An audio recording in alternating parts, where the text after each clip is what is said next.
Bien, chers amis, bonjour.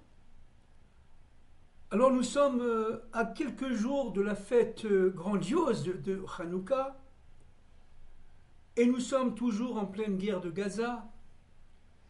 Et je voudrais humblement, aussi synthétiquement que possible, parler d'un thème évidemment que tout le monde, si vous voulez, attend, parce qu'il s'agit d'un thème immémoriable depuis la faute d'Adam Arishon. Je veux parler de la mort. Vous savez que Adam a fait véritablement avec Rava la faute, disent nos maîtres. Cette faute, elle est récurrente dans toutes les civilisations jusqu'à l'arrivée du Messie Ben David, évidemment. Cette faute a consisté à séparer les deux arbres de la connaissance du bien et du mal de l'arbre de vie. Cette faute a été de séparer l'homme et la femme, le jour et la nuit. Avant la faute, Adam était dans le Pardès, dans le Pshat, Remez, Drash et Sod, ça veut dire qu'il comprenait très parfaitement la volonté divine, il la recevait, on le répète, et il le réalisait. Le fait de vouloir tout simplement accélérer l'histoire, accélérer le temps, de manière à pouvoir jouir des plaisirs de ce monde, mais cette fois-ci, si vous voulez, en dépassant, sans la volonté de Dieu, en la dépassant, eh bien, Adam est tombé dans le monde de la Asiya, dans le monde de la matérialisation, dans le monde de l'histoire. Mais en cela, il a provoqué des voiles entre les différents mondes. Et nos maîtres, les maîtres des secrets, disent qu'il a provoqué 400 voiles. Ces 400 voiles-là, on les retrouve évidemment, on le sait, dans ce fameux chourouk qui est inscrit dans chaque vave de la création. Et ce chourouk, pour ceux qui n'ont pas entendu mes anciennes interventions, c'est ce point voyelle qui existe et qui permet à la volonté et à la parole de Dieu de passer des mondes supérieurs vers notre monde. La mort, qu'est-ce que c'est en fait? C'est le voilement de cette parole.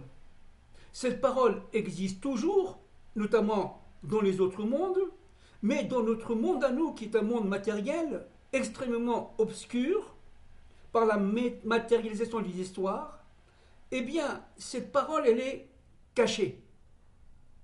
Et elle existe, elle est présente, mais elle est indéfinissable par nous humains. Et la mort, c'est en fin de compte la séparation du corps et de l'âme, la séparation du monde de la lumière, du monde des ténèbres, la séparation du ciel et de la terre. Et ça a été la conséquence de la faute d'Adam et de Ève. Or, nos pères, Abraham, Isaac et Jacob, ont eu comme mission primaire, primordiale, de se battre contre les forces idolâtres, contre les forces d'obscurité, afin de permettre, à la fin des temps de l'histoire, la défaite des forces mortifères, la défaite de la mort. Avec le Mashiach Ben David, progressivement, évidemment, la mort n'existera plus.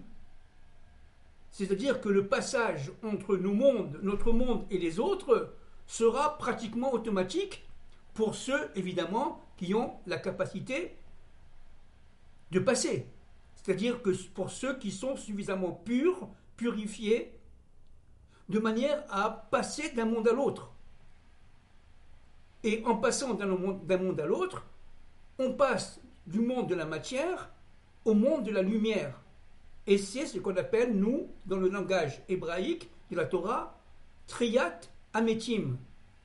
Cette résurrection des morts, c'est d'abord et avant tout le passage d'un monde à l'autre pour ceux qui ont la capacité, grâce à la tchouva, grâce aux mitzvot qu'ils ont fait avant l'arrivée du Messie, grâce, si vous voulez, à la fidélité au plan de Dieu, eh bien, c'est ces âmes-là qui sont des âmes d'exception, et pour beaucoup d'entre elles sont d'origine hébraïque, mais pas seulement, bien sûr, pas seulement, eh bien, elles vont permettre tout simplement le passage d'un monde à l'autre, de notre monde, qui est matériel, au monde éminemment supérieur, qui est le monde spirituel. Et on va rencontrer le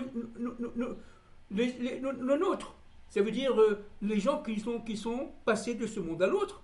Et à partir de ce moment-là, il nous sera tout à fait naturel de parler avec eux, de passer d'un monde à l'autre et de revenir dans notre monde, etc. Nous sortons carrément du plan de l'histoire tel que nous l'avons vécu depuis des millénaires, depuis la faute d'Adam Arishon. Or, l'être, j'allais dire, fondamental, notre Père fondamental, par qui cela va arriver, c'est Jacob. Jacob a été un être qui, en se reliant à ses pères, à Abraham, son grand-père, à Isaac, son père, va permettre, par la souffrance, on l'a déjà dit de nombreuses fois, les fois précédentes, par la souffrance, par, si vous voulez, le travail intérieur, par le fait véritablement de réunir le ciel et la terre dans sa vie, de mettre Dieu présent à chaque instant de sa vie, de combattre les forces du mal, donc les forces de la mort. Eh bien, Jacob, par exemple, pendant les 20 ans qu'il aura passé chez Lavan, va se battre au jour le jour, on l'a déjà dit, mais c'est très important par rapport à la mort, va se battre de manière à défier la mort, la combattre et l'exterminer. Jacob est un combattant de la vie. Et à Gaza, nos ennemis, le Hamas, etc., ce sont des combattants de la mort. Il s'agit, si vous voulez, ici d'un combat entre la vie et la mort. Évidemment, la vie réussira, bien entendu, vaincra la mort. Comment on le sait? On le sait d'abord par tous nos prophètes, que ce soit le prophète Joël, à la fin du prophète Joël, que ce soit le prophète Isaïe, que ce soit le prophète Jérémie, que le prophète Ézéchiel, 38, 39 et après, que ce soit le prophète Zacharia en hébreu, tous disent qu'à la fin des temps, Dieu régnera dans Jérusalem avec les forces de la vie. Et la mort sera tout simplement bannie à jamais. Parce que tout simplement, grâce au travail de Jacob, eh bien, ses descendants, les 12 tribus d'Israël, ses 12 fils, vont avoir comme mission d'atteindre l'éternité, de dépasser dans l'histoire, y compris dans l'histoire des nations, en plein exil, de dépasser le monde de l'exil pour pénétrer dans l'exil le monde de la lumière et le monde de la métahistoire. C'est un plan, j'allais dire, énorme. Énorme. Donc, il faut bien comprendre une chose. Et le rêve, et le combat à Péniel, dans la paracha Vaïshlach, de Jacob avec l'ange d'Ésaü, pendant la nuit, qui est donc relié à la nuit de l'exil d'Israël, mais du monde aussi. Nous sommes tous en exil, juifs et non-juifs, encore aujourd'hui. Eh bien, ce combat-là a eu comme conséquence non seulement la réussite du plan de l'histoire à travers Jacob, puisque Jacob a réussi à battre l'ange d'Ésaü, et nos maîtres disent que l'ange d'Ésaü, c'est l'ange de la mort. On y reviendra un peu tout à l'heure. L'ange d'Ésaü, c'est l'ange de l'obscurité mortifère. Et le Rida, c'est le grand commentateur de la Torah, évidemment, kabbaliste. Je donne ses sources. C'est Rabbi Chaim Yosef David Azoulay, qui est né en 1724 et qui est mort en 1807. Je rappelle que le Rida a connu Marie-Antoinette, que le Rida était un très grand kabbaliste, et que le Rida a écrit, entre autres, parce qu'il a écrit de nombreux livres, entre autres, il a écrit la Torah à Rida, dans la paracha Vaishlach. Il dit une chose absolument extraordinaire. Lorsque l'ange s'est vu vaincu par Jacob, l'ange lui a demandé Mashemcha, quel est ton nom? Mashemcha, ce qui est écrit dans la Torah, Parashat Vayeshlach. Le Rida dit, il ne faut pas dire Mashemcha, il faut dire Shemcha Ma. Ça veut dire que, on ne faut pas dire quel est ton nom, point d'interrogation. Il faut dire que ton nom est Ma. Or, Ma, même, a une valeur numérique de 45, qui est la même valeur numérique que Adam. Or, c'est très important. C'est-à-dire que l'ange d'Ésaü va reconnaître, au stade où est arrivé Jacob, le fait que Jacob a atteint le niveau qu'était celui d'Adam et de Ève avant la faute. Qu'il avait donc à son niveau-là, à ce moment-là, réparé complètement la faute d'Adam Arishon en tant que Jacob. Et cette reconnaissance par l'ange d'Ésaü n'a pas de prix. Parce que cette reconnaissance qui a eu lieu à ce moment-là, à Péniel, elle sera renouvelée à la fin des temps de l'histoire. Lorsque, véritablement, l'ange, à la fin des temps de l'histoire d'Ésaü, c'est-à-dire l'ange d'Édom, va reconnaître tout le parcours et la fonction d'Israël, et que ce parcours de la fonction d'Israël sera un parcours de vie, et non pas de mort.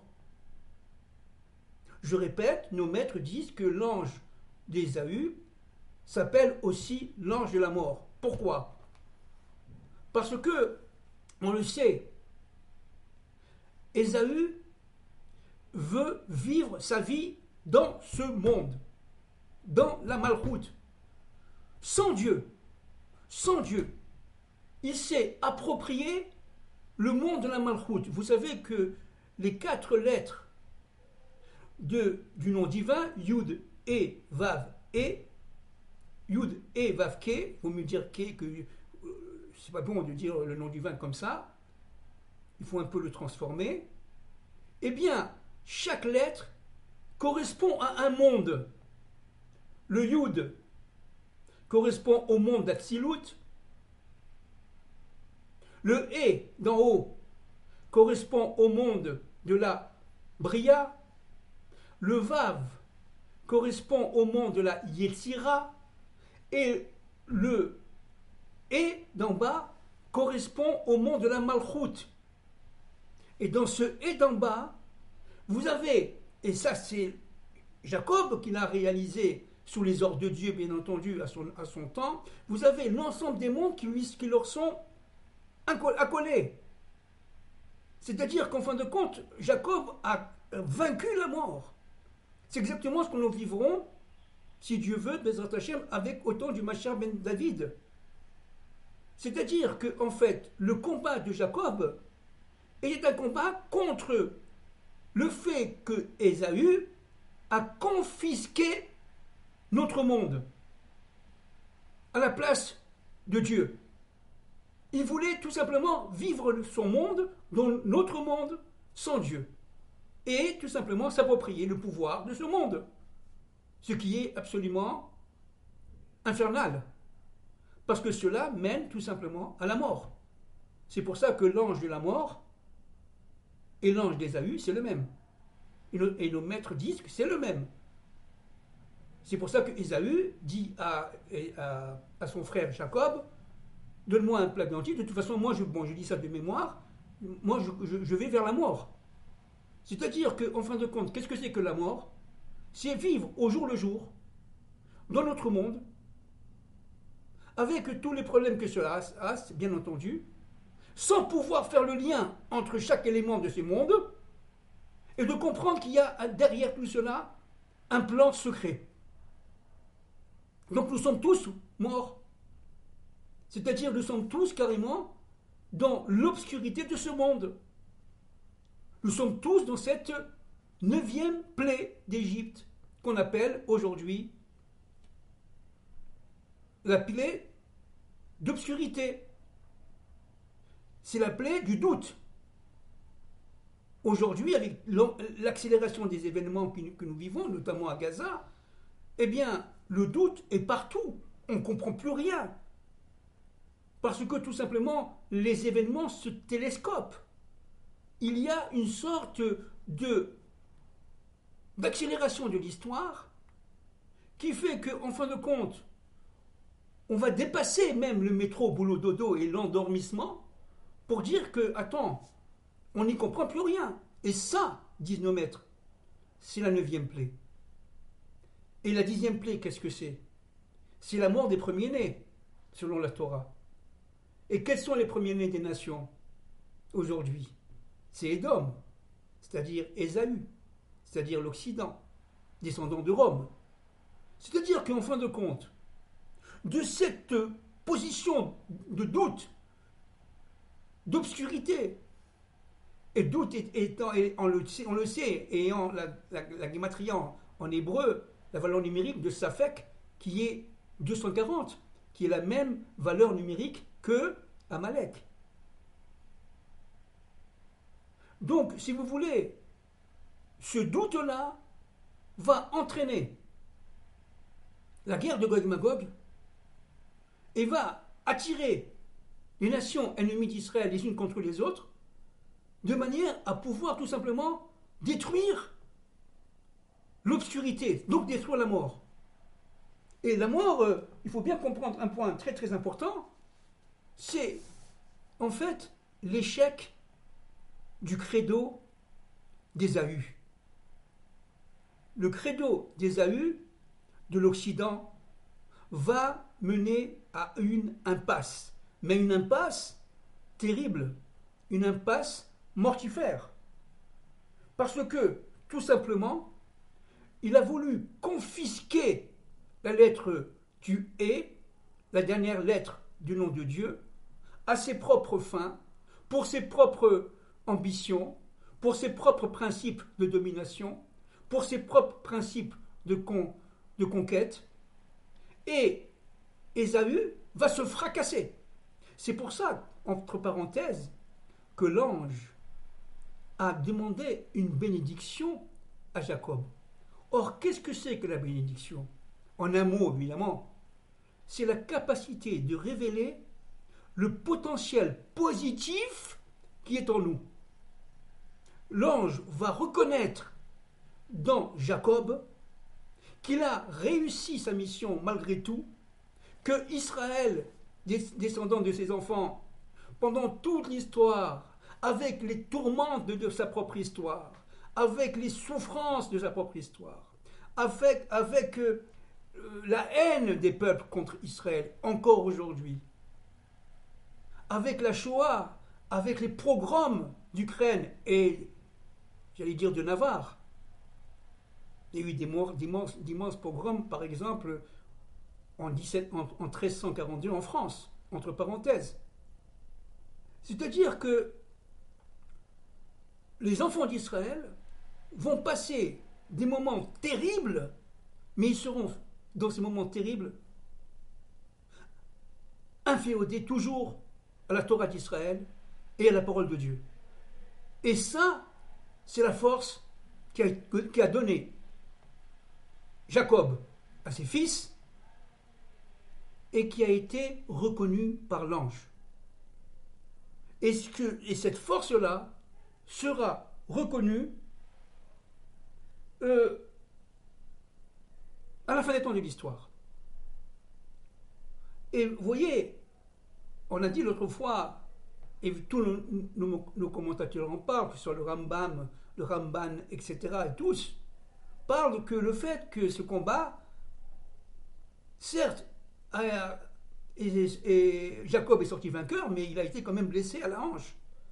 Alors l'autre fois, on a dit qu'il était blessé à la hanche, c'est-à-dire dans ses engendrements. Et évidemment, ce combat-là n'est pas un combat anodin. Pendant tous les siècles, eh bien, il y aura absolument des pertes, des assimilations. Mais combien le peuple juif aurait été, même sans la Shoah, aujourd'hui, même avec la Shoah, aujourd'hui, on aurait été des centaines de millions de personnes. En fait, on a été tout simplement assimilés aux nations pendant des siècles et des siècles. S'il n'y avait pas ce feu intérieur, comme on dit aujourd'hui, cette lumière de Hanouka en nous, mais on n'aurait jamais réussi. Et c'est ça qu'a vu l'ange d'Ésaü, l'ange de la mort. Alors la question est, est-ce que la mort va être vaincue? Oui, à 100%. Pourquoi? Parce que Jacob a vaincu l'ange. Jacob nous a préparé le terrain. Jacob et évidemment ses pères, son père Isaac et son grand-père Abraham, ont lancé le combat contre la mort. Et nous sommes ici à Gaza dans un combat contre la mort.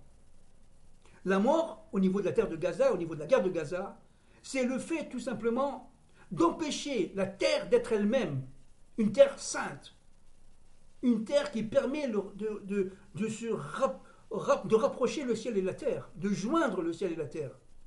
Une terre véritablement où chaque millimètre carré est un monde. Une terre où chaque mètre carré est un espace qui relie la volonté de Dieu, la parole de Dieu, à notre monde. La terre de Gaza, on l'a déjà dit de nombreuses fois, est une terre qui éponge.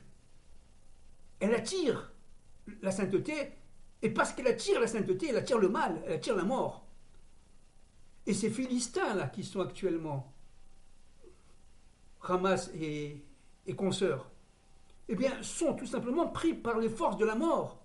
D'ailleurs, ils s'en cachent pas. Comme Amalek est pris par les forces de la mort, ils s'en cachent pas. Ils n'ont pas peur de la mort. Parce qu'ils ont, dans leur conception à eux, une vue mortifère de leur présence sur terre. Tandis que nous sommes les forces de la vie.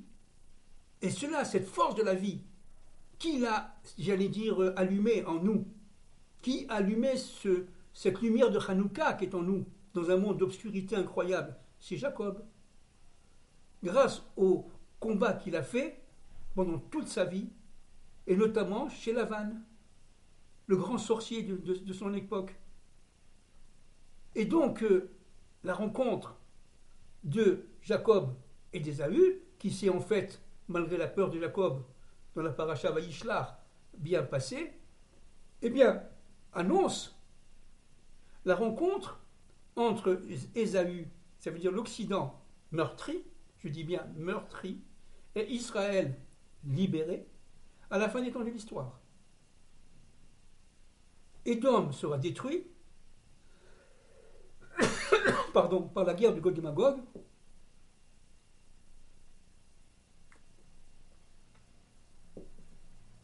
Mais Ésaü ne sera pas détruit. Il fera tchouva. Il y a le bon côté d'Ésaü. N'oublie pas, ça c'est ce qu'avait vu Isaac. Il y a une bonne partie de l'Occident qui va survivre et qui va se rallier au plan de Dieu parce qu'ils descendent d'Adam et de Ève et cette, si vous voulez, raccordement à Adam et Ève réparés leur permettra tout simplement de jouir de la résurrection des morts, de participer au troisième temple et de vivre avec leur Dieu, chacun à leur niveau, bien entendu, et chacun selon sa fonction, pays par pays. Il s'agit ici d'un combat à partir de la guerre de Gaza contre les forces d'obscurité, contre les forces de la mort, contre les forces du mal. Mais nous savons que la mort n'existe pas, que la mort c'est un leurre, que la mort ce sont des voiles. On passe d'un monde à l'autre, c'est tout. Alors vous allez me dire, mais pourtant Jacob a été enterré. Dans la paracha Vayechi, on parle de la mort de Jacob dans la Torah. Alors, oui, mais ça, il s'agit de la mort du monde matériel. Ce monde matériel pour le monde matériel va disparaître. Il va mourir. Il va disparaître. Mais nos maîtres disent que Jacob, notre père, n'est pas mort. Même si on l'a enterré. Jacob Avinu, l'Omet en hébreu. Et ses fils, qui descendent de Jacob, l'Omet. C'est-à-dire que, y compris les enfants de Jacob, parce qu'ils sont saints, ne sont pas morts et ne mourront pas, parce qu'on aura atteint grâce à Jacob, grâce à Isaac, grâce à Abraham, on aura atteint l'éternité, c'est-à-dire la Bina. Alors cette force d'éternité qui est la Bina, aujourd'hui on est en train de la comprendre en Israël. Ceux qui vivent en Israël vraiment et qui rentrent dans les secrets de la Torah, j'allais dire deviennent fous. On perd les pédales vraiment parce qu'on comprend ce qui se passe. Et pourquoi on comprend ce qui se passe? Parce qu'on dépasse l'ordre naturel des choses. On dépasse l'histoire humaine. On rentre dans la méta-histoire. On rentre véritablement dans un monde qui nous dépasse, qui est le monde de l'éternité, le monde de la Bina. Et c'est ça qu'a voulu Jacob. Et c'est ça qu'ont voulu, et c'est ça qu'ont voulu nos maîtres, et c'est ça qu'ont voulu nos pères. Abraham, Isaac et Jacob. David, Moshe, David, Shlomo, etc. C'est-à-dire que véritablement chacun de sa fonction a permis la réparation de la foi d'Adam Rishon et de Chava. Maintenant, pour finir cette intervention, qu'en est-il des autres peuples qui, eux, ne descendent pas forcément d'Adam Rishon? Nous savons que Adam a été créé dans le monde d'Atsilut. Il a régné, il a vécu avec sa femme et toute sa génération dans le monde de Asiya Atsilut. Et de cela, c'est un monde extrêmement lumineux, extrêmement élevé, un monde sans faute, un monde sans maladie, un monde sans mort, bien sûr. Et il a été transporté, si vous voulez, transposé dans le monde de la Bria, dans le monde qui est le nôtre, de la création. Et dans ce monde de la création, n'est-ce pas, il a voulu, il était dans le Pardès, il était toujours avec son Dieu, très très élevé, la Bria c'est très très élevé, bien entendu, même si c'est moins élevé que le monde d'Atsilut, mais par rapport à notre monde, c'est quand même très très élevé. Et là, il a fauté en tombant.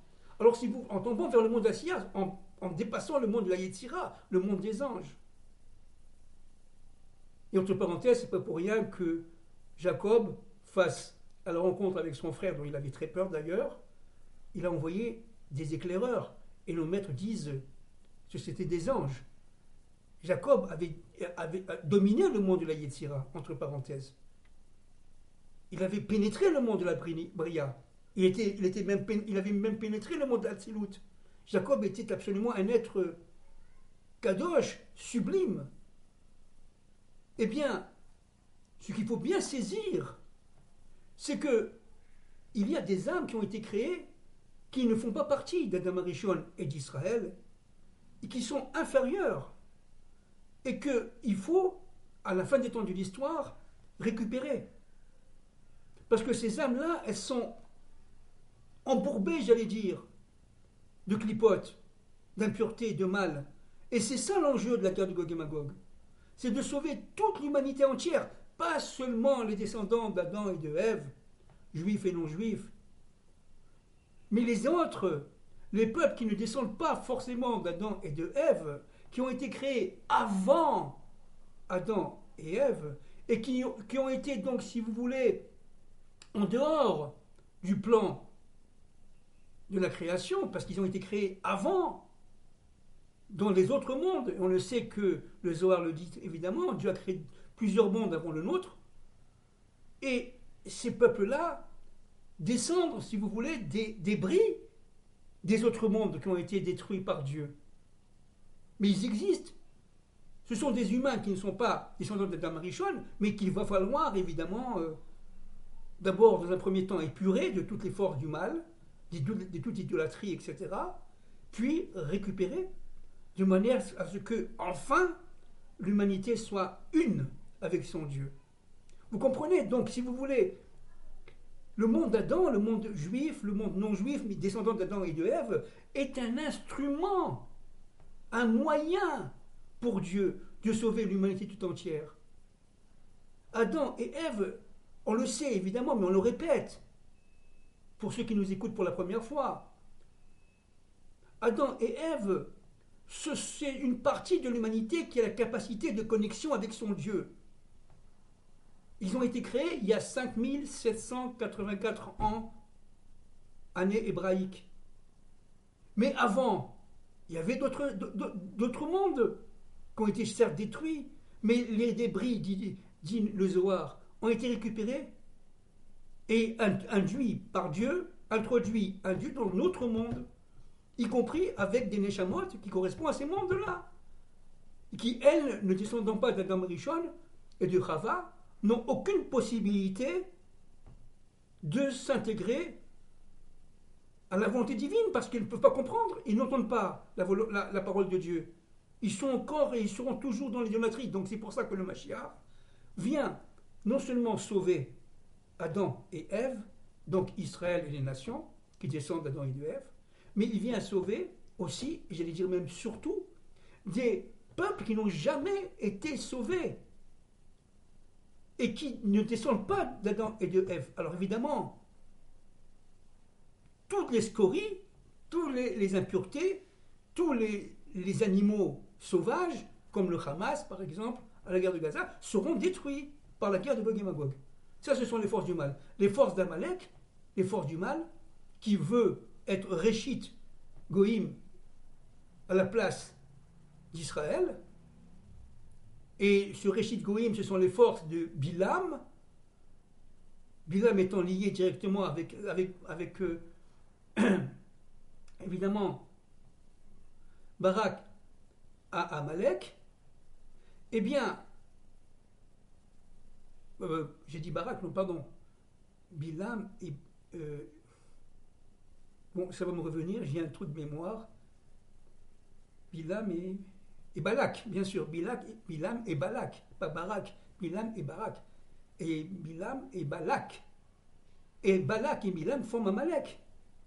Donc, il faut bien comprendre que cette formation d'Amalek est aujourd'hui revenue dans notre civilisation, à la fin des temps de l'histoire, pour être détruite et pour permettre à tous les peuples, descendants d'Adam et de Ève, ou non, d'être sauvés. Et ça, c'est le temps du Mashiach ben David, où l'ensemble de la Terre, l'ensemble des planètes et l'ensemble des êtres vivants vont reconnaître l'existence de Dieu dans son monde, dans la Malchoute. Vous voyez, donc, regardez un peu l'importance de la guerre de Gaza aujourd'hui. C'est une guerre absolument cosmique. C'est une guerre de vie contre la mort. Dieu a programmé la mort pour un temps fixe. Avec l'arrivée du Mashiach ben David, la mort sera détruite. Comme je l'ai dit tout à l'heure, dans mon introduction, on passera d'un monde à l'autre très facilement pendant la résurrection des morts, pendant le troisième temple. Et progressivement, bien sûr, et chacun selon son niveau, bien entendu. Ça ne va pas se faire comme ça avec une baguette magique. Ça va prendre des siècles et des siècles. Mais nous sommes, en tant que peuple d'Israël et descendants des nations, descendants d'Adam Rishon, à partir du moment où nous avons ce buisson ardent, cette flamme de Hanouka en nous, ce qu'on appelle le Or Aganouz, eh bien on est en survivance. Et on est des forces de la vie. Donc, ce combat à Gaza, qui annonce le combat du Mashiach ben David, est dirigé par le Mashiach ben Yosef. Ce gouvernement israélien actuel donne tous les signes bibliques, prophétiques, qu'il joue la fonction du Mashiach ben Yosef. Parce qu'il se bat tout simplement contre les forces du mal. Et c'est exactement ce que dit le Zohar. Alors pour finir, je donnerai une explication du Zohar par rapport à ce qu'on vit aujourd'hui, par rapport à la bande de Gaza et ce qui va se passer dans le nord, et ce qui commence à se passer dans le nord d'ailleurs avec le Hezbollah, et après la guerre de Gog et Magog entre Édom et la Perse, entre Édom et la Russie, etc. Donc c'est une guerre par étapes. Actuellement, nous vivons la guerre de Gaza pour désinfecter la terre d'Israël, de manière à ce qu'il puisse jouer son rôle pleinement par rapport au plan de Dieu. Mais le Zohar dit une chose extraordinaire. Il dit qu'en fin de compte, le Mashiach ben Yosef et le Mashiach ben David sont représentés par deux ailes d'un aigle. L'aile gauche est représentée par le Mashiach ben Yosef. L'aile droite est représentée par le Mashiach ben David. Et le corps, l'aigle, est représenté par les forces de Moïse. Alors c'est très intéressant. Parce que Édom, l'Occident, c'est pas pour rien qu'il a pris l'aigle comme étant son point de repère. L'aigle est partout. Il est dans l'aigle américain, l'aigle napoléonien, l'aigle britannique, l'aigle allemand, l'aigle russe. C'est l'aigle. Mais cet aigle-là, dit le Zohar, il est dirigé par un aigle secret, qui est celui de Moïse, avec à sa gauche le Messie, fils de Joseph, et à sa droite le Messie, fils de David. Et donc, cet aigle-là, matérialiste, dominant, conquérant, impérialiste, sera tout simplement supplanté par l'aigle de Moïse, du Messie, fils de David. Mais le Messie, fils de Joseph, doit jouer son rôle de guerrier. Le Messie, fils de Joseph, doit organiser la terre d'Israël, organiser l'État d'Israël, c'est ce qu'on a vécu ces 70 dernières années, 80 dernières années, jusqu'à arriver à la fin où il prendra les armes contre les ennemis d'Israël. C'est ce qu'on est en train de vivre maintenant. C'est pour ça que je dis, sans trop me tromper, et excusez-moi si je me trompe, le gouvernement actuel israélien, jusqu'à présent, jusqu'à aujourd'hui, joue la fonction du Mashiach ben Yosef final.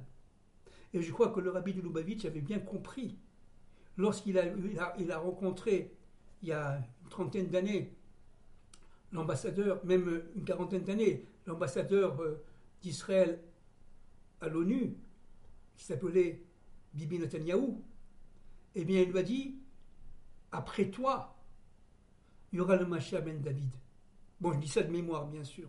C'est-à-dire que le rabbi a dit qu'en fin de compte, le Binyamin Netanyahou et son gouvernement durera jusqu'à la fin des guerres du Mashiach ben Yosef et passera le relais au Mashiach ben David. Donc vous voyez, c'est un grand programme. Et ce qu'on vit aujourd'hui à Gaza prend tout son sens. Il s'agit de se battre contre les forces de la mort. Il s'agit de se battre comme à Péniel au temps de Jacob avec l'ange d'Ésaü. Cet ange de la mort, disent nos maîtres, c'est le même, eh bien, qui a préfiguré les temps messianiques et les guerres messianiques de la fin des temps de l'histoire. Merci beaucoup.